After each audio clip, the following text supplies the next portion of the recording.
There's rumors Sting isn't under contract anywhere else. From your perspective, does Sting have a place in AEW? Is there something you can see him doing there? Do you think that he still has more to contribute in wrestling? We're back here in Inside the Ropes, and I'm joined by one of the headline stars of this Saturday's AEW Double or Nothing pay-per-view that will be taking place 8 p.m. this Saturday night on BR Live in the States and FITE TV internationally. He is joined by a furry friend. It is the Murderhawk monster himself, which is very hard to say when he has such a cute puppy beside him. It's Lance Archer. Lance, how you doing? I'm good. This is the Murderhawk puppy. No, this is Buster Boy. He just says hello. Well, Buster is very cute. I would bring my dog Hulk in, but I think he would just disrupt the whole thing. This is a big week for you, right? Like, it's, because going into Saturday, like, we've got the AEW World Title match with Brody Lee and Jon Moxley. We've got the Stadium Stampede match, but everybody's talking about your match with Cody. It's one of the headline matches on the show. Can you talk a little bit about kind of adapting to all the stuff that you're now going to have to adapt with to this show? It's not in Vegas anymore. It's going to be in a controlled environment. You're kind of making sure all the COVID stuff's there. Talk us through kind of your experience and kind of how you adapt with it all. Well, it's just something you roll with the punches with. It's what we're dealing with now in life and society and everything that's going on. And once the cameras turn on, I go into fight mode. It doesn't really change me and what I've got to do. Obviously, the live audience is something that everybody loves and adores and can't wait to come back. But right now, this is simply what we're doing and what we have to do. And, we're still producing, I think, the best TV in professional wrestling right now, even with the circumstances that exist.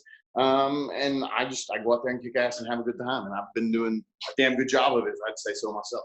You have. Well, let's talk about being paired with Jake Roberts because, that's just crazy. It's so cool to see him back in pro wrestling because you kind of came in not too dissimilar to the time where Brody Lee was coming in. There was a lot of people wondering who the Exalted One was going to be. Was it going to be you? Was it going to be him?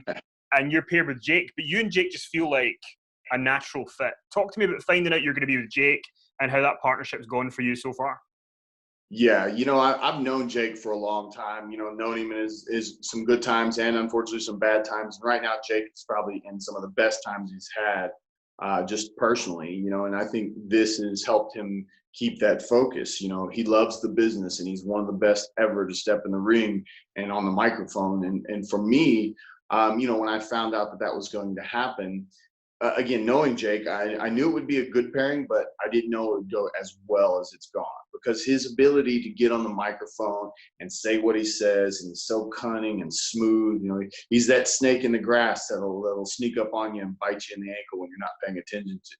But I'm that monster that comes blasting out of the bushes and kicks you in the teeth and sticks your head up your ass. If that's the yin and yang that is Jake the Snake Roberts and the Murderhawk Monster. And I think that's what's made it works so well. Like I said, he can be smooth and cunning and say what he says, and just from his debut where he came out and cut the promo on Cody talking about calling him Caesar and that he had a client, and like you said, there was a lot of internet rumors and speculation as to who was going to be his client or who was going to be the Exalted One, or whether it was going to be a complete surprise on both those sides, because that's the fun part about professional wrestling.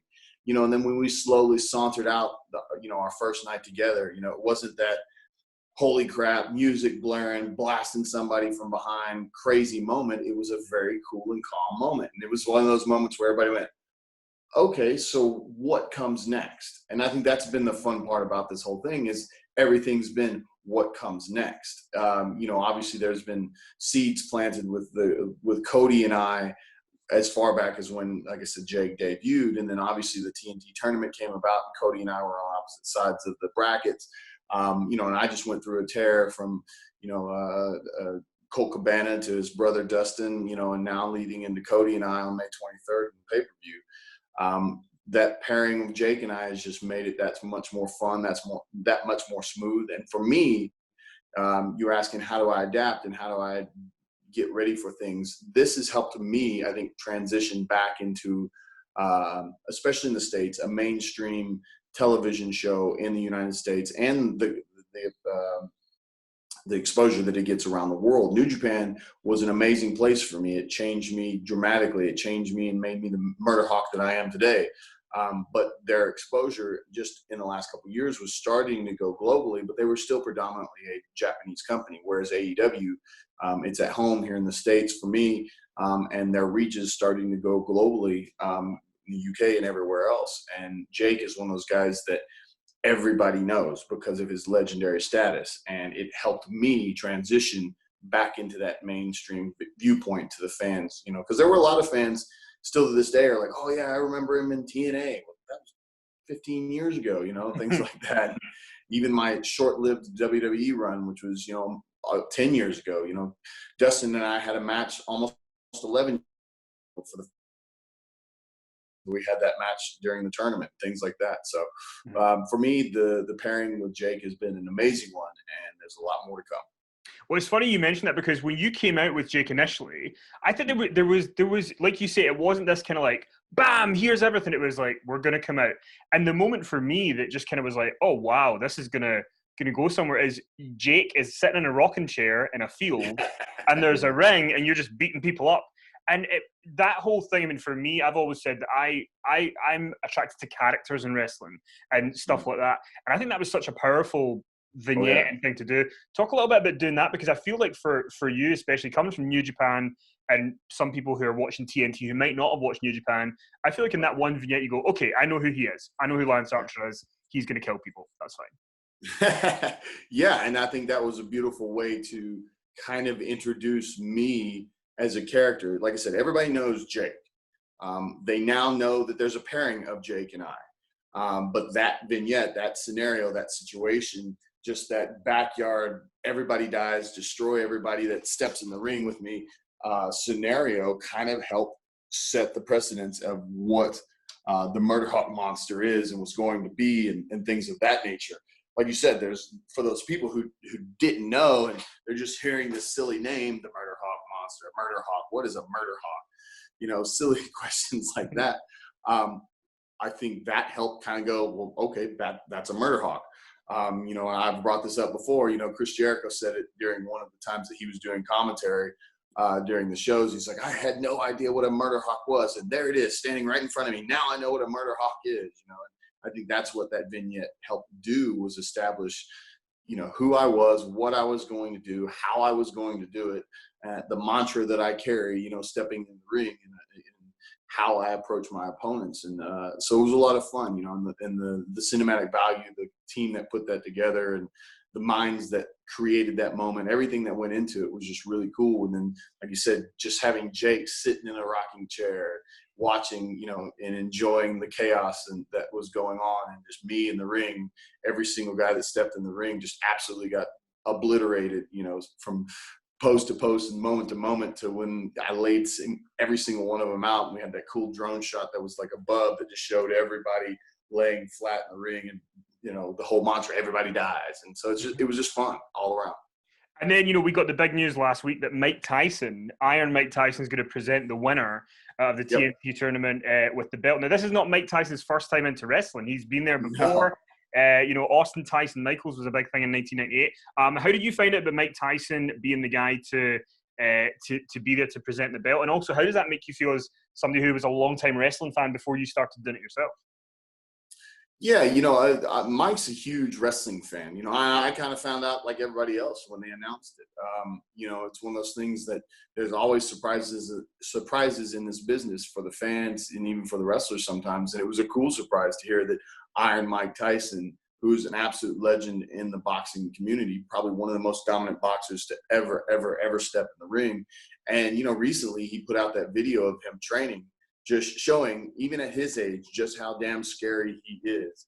That he could probably step in the ring with just about any boxer and give them a run for their money, especially in that first 90 seconds, which he was very famous for. So it's not like he's just disappeared from the scene, and the last time you saw him was in The Hangover. He's in essence kind of become a little relevant again today. He had, I think, over 1 million+ views on that video that he posted. And for anybody that's a sport fan and a boxing fan and a fighting fan, and then knowing his history in wrestling, it's a really cool thing for us and for the TNT Championship. Especially this is a brand new title for AEW, for, you know, TNT, for all of us. You know, it's the second major singles title that's going to be a part of the company. And I'll be glad to be the first TNT champion when I kick Cody's ass. Well, I've got to ask you about that, because if you defeat Cody and you beat him and it's all done, you know, Mike Tyson, what if he doesn't want to hand that belt over to you? What if he's not happy that there's no happy ending for the fans? Is that going to create some tension with you guys? Am I booking an angle here? What's happening? Hey, you know, the Murderhawk monster, everybody dies. You step in my ring, that's what's going to happen. I don't give a damn if he's happy or not. He's going to hand me the title one way or the other. You heard it here. There's also been rumors about Sting, because Sting, obviously, very, very famous wrestler before. Cody's talked about how that's one of his favorite wrestlers of all time. You've talked about how much you love Sting. There's rumors Sting isn't under contract anywhere else. From your perspective, does Sting have a place in AEW? Is there something that you could see him doing there? Do you think that he still has more to contribute in wrestling? Absolutely. I mean, we're sitting here talking about Jake the Snake Roberts and the contribution he's presenting to AEW and to myself and things like that.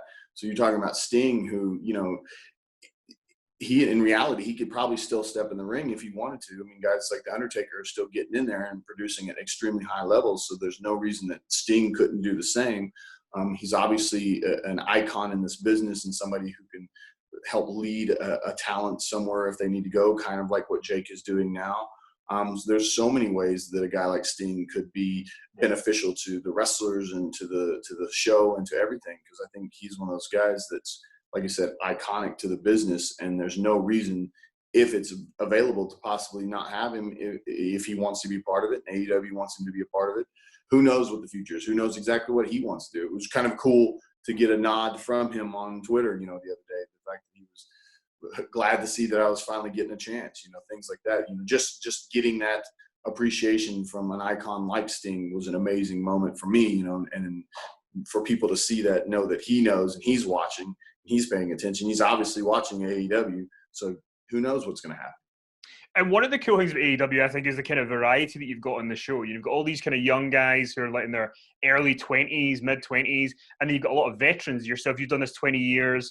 Dustin Rhodes, who you were in the semi-final of the tournament with, they did it 30 years. Jericho.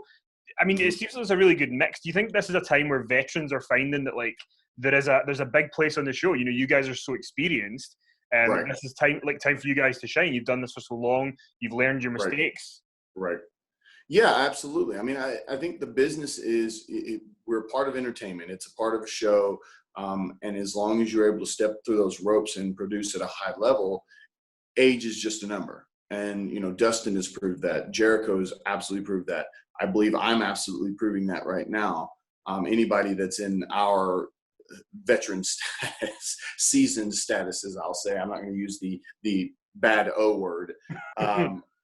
But then you got all these young, amazing talents, guys like Sammy Guevara's and whatnot, and Darby Allin's and whatnot, that are just absolutely exploding on the scene of professional wrestling. And AEW is providing a platform that maybe they wouldn't have had otherwise.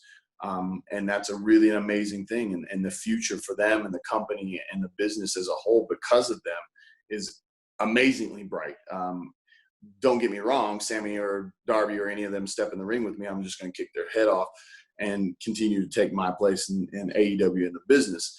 But yeah, it's a really cool mix with a lot of seasoned veterans that have a lot of knowledge. And like you said, we've made our mistakes, and now we know exactly who we are, what we need to do, and how to accomplish those goals, and to help lead those young future wrestlers, those guys that are going to be the absolute future of AEW and the business as a whole, into a bright future, and hopefully help them not make the same stupid mistakes that we made, so that they can be more successful than we have been, you know, in this business.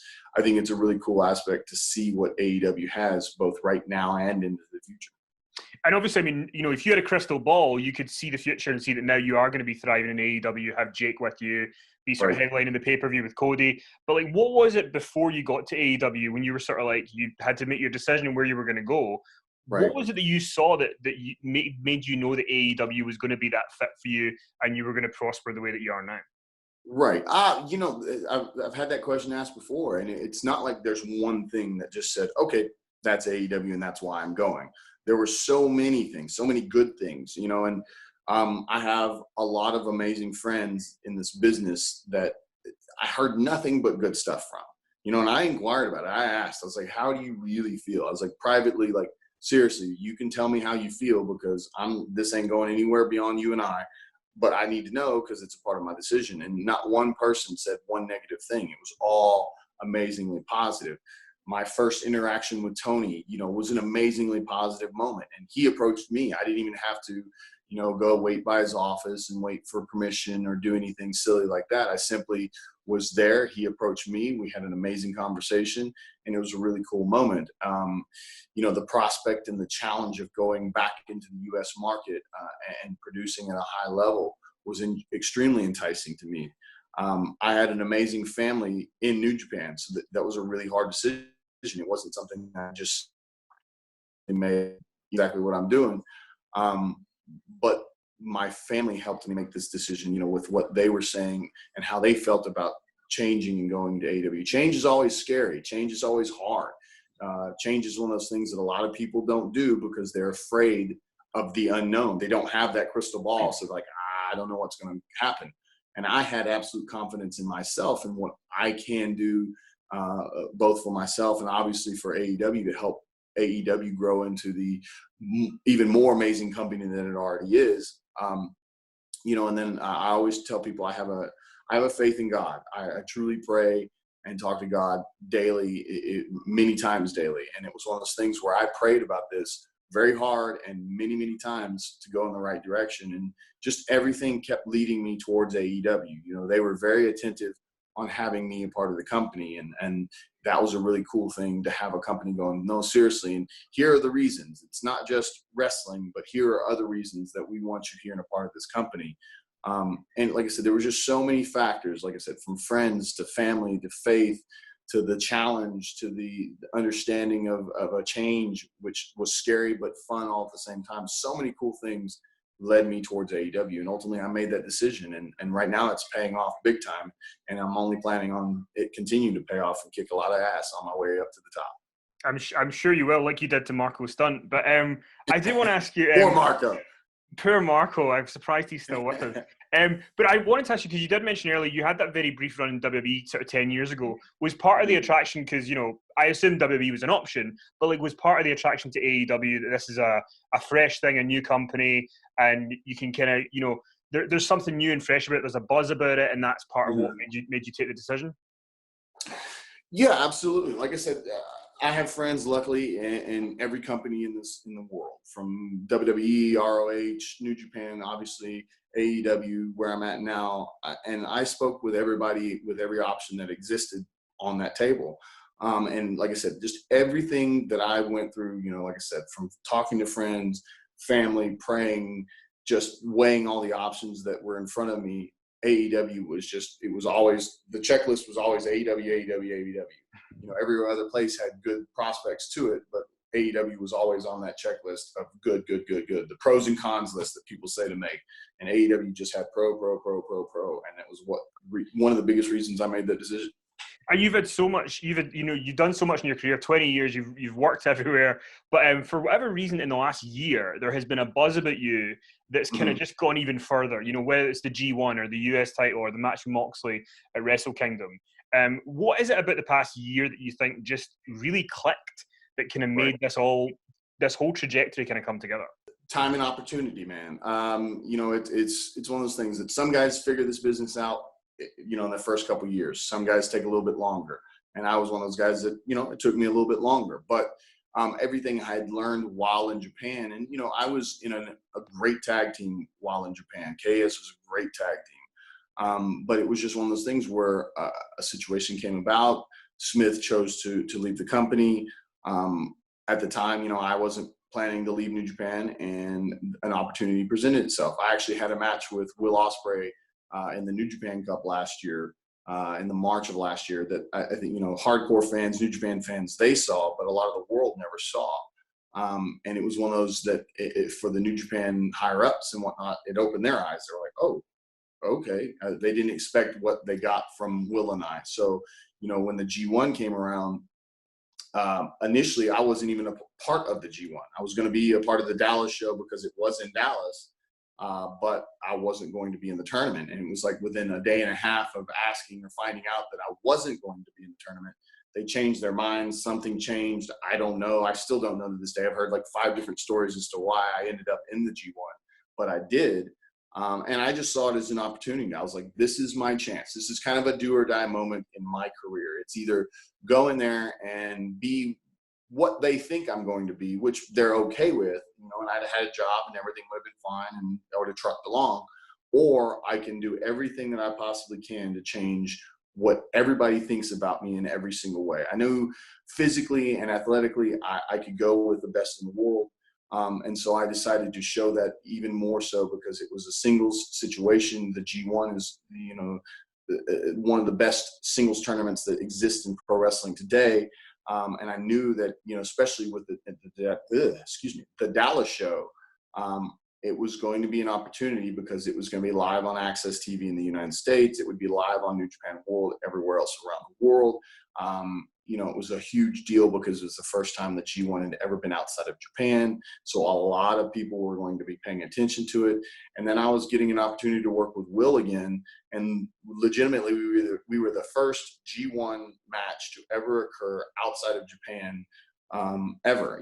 They had some prelim matches before our match, but we were the first G1 match in front of that Dallas crowd. And, I think there were already some expectations based off of that New Japan Cup match. But I think Will and I were able to go out there and blow the roof off the building in a way that most people, especially the fans who had never really paid attention to me before, even expected. And the guys and girls that had seen me before and knew what I was capable of, I think it blew them out of the water. And then the opportunity to change the image and really kind of create the Murderhawk monster. Before I was calling myself the American Psycho, and I was trying to get away from that. And like I said, in every aspect, try to create something new and change the haircut, change the moveset, change the mindset, changed everything about me in efforts to, like you said, create that buzz. And it started in Dallas in the G1. It continued all the way through the G1. Got lucky, an opportunity presented itself to win the U.S. Championship back in October.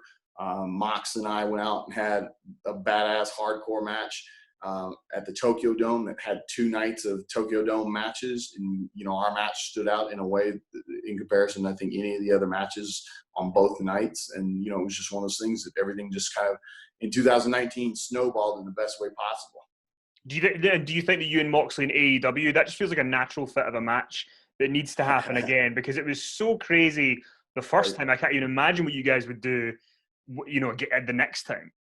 Right. Yeah. I mean, eventually, especially if he keeps that title after his fight with Brody Lee, it's his biggest test, no pun intended, in Brody Lee, the Exalted One. If for some reason, Mox holds on to that title, don't get me wrong, I'll be the TNT champion, but I'll gladly be the TNT and AEW champion. Why not? Why not? Well, listen, I want to thank you for your time, but one last thing I want to ask you about, because I did not know this, and I found out today, and I just popped so big for it. You were almost going to be in Texas Chainsaw Massacre, the remake in 2003, and you were going to play Leatherface? Is this true? Yes. Tell us the story about that. Okay, cool. Sorry, excuse me.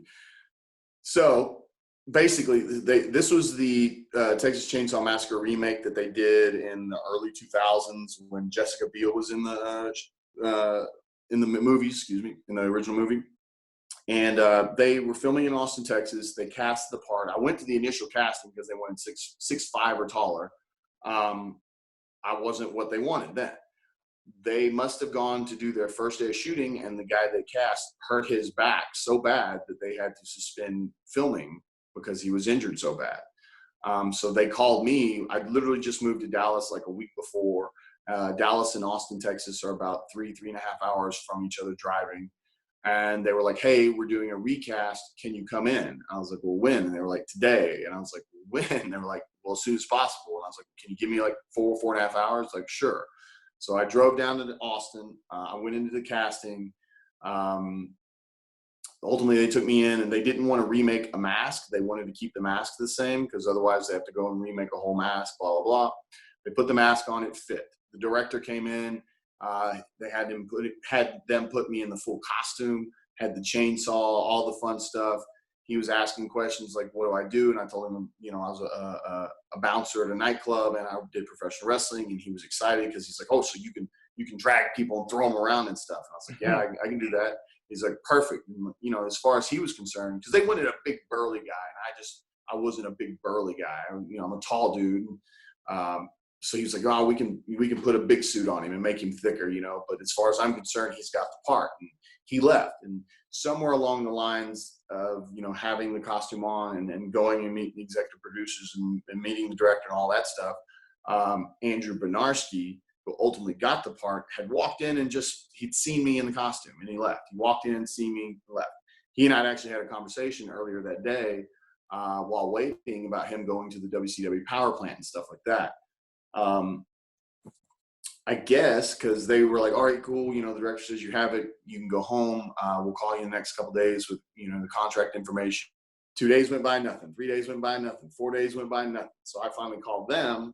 And when they answered the phone, they were like, oh, nobody called you? And I went, no, what do you mean nobody called me? And they're like, oh, yeah, they gave the part to Andrew. And then, so, I lived in Austin, knew everybody in every nightclub that existed in Austin, Texas. And I saw him down on 6th Street, which is pretty famous for nightclubs and whatnot, where South by Southwest, if you know that festival at all. So he was down there and he was like, oh, yeah, come hang out. I'll get you to places. And I was like, I know everybody down here. I'll get you into places. But he had a couple of the crew guys with him that had been at the casting. And I was talking to them as he was walking in front of us. And they're like, yeah, man, I guess he saw you in the costume and he went and complained to the executive producer. And the executive producer on the Texas Chainsaw movie was the same EP from Pearl Harbor. And he was in Pearl Harbor at the very beginning in like a bare knuckle boxing scene with Cuba Gooding Jr. So he basically went, from my understanding, went and complained and said they wasted his time and all this crap and whatnot. And so they gave him the part. And I was like, you guys are crazy. Y'all would have paid me a lot less money. And it would have been really cool for me to be, obviously be Leatherface. Saw him like a year later in a nightclub. I was like, oh, hey, man, what's up? You're in Austin again. You filming a different movie? And he goes, oh, yeah, we're filming a prequel to Texas Chainsaw. And I was like, I just wanted to kick him out of his chair. Well, if Netflix ever do a new Texas Chainsaw Massacre movie, we just need to apply that you need to be in it. You need to play Leatherface. Yeah. Listen, sure. Thank you so much for your time. This Saturday night, Double or Nothing, you're going to be facing Cody in the finals of the TNT Championship Tournament. Good luck. It's going to be a great show. You can get it at BR Live in the US. You can get it on FITE TV internationally. Lance, thanks so much and good luck. Thanks, man. Luck's not needed. I'm kicking his ass. I have no doubts.